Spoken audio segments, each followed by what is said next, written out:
مسلم بن جحاش رضي الله عنه عن النبي صلى الله عليه وسلم قال يقول الله പറയുന്നു അത്രേ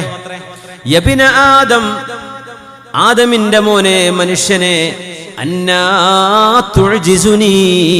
നീ എവിടെന്നാണ് എൻ്റെ മുമ്പിൽ നിന്ന് ഓടിമറയുന്നത് എന്നിൽ നിന്ന് രക്ഷപ്പെടാൻ കഴിയുമെന്ന് നിനക്ക് തോന്നുന്നുണ്ടോ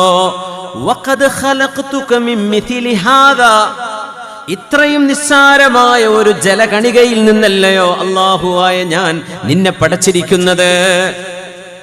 ചെറിയ കണ്ണുകൊണ്ട് പോലും കാണാൻ പറ്റാത്തൊരു കോശത്തിൽ നിന്നാണ് നമ്മൾ ഈ മനുഷ്യന്മാരൊക്കെ ആയിട്ട് പുറത്തു വന്നത്. കണ്ണുകൊണ്ട് കാണാൻ പറ്റൂല, അത്രയും ചെറിയൊരു സ്പേം സെല്ലിന്റെ ഒരു ചെറിയ കോശത്തിൽ നിന്നാണ് അല്ലാഹു നമ്മളെ പഠിച്ചത്. നിനക്ക് ഞാൻ ഒരു മനുഷ്യന്റെ രൂപവും കോലവും തന്ന് രണ്ട് കാലിൽ നിന്ന് നടക്കാനും ഇരിക്കാനും നിനക്ക് കഴിഞ്ഞപ്പോ നിന്നെ കൃത്യമായ പ്രൊപ്പോർഷനിൽ ഞാൻ പടച്ചു തരികയും നിവർന്ന് നടക്കാൻ നിനക്ക് സാധ്യമാക്കി തരികയും ചെയ്തപ്പോൾ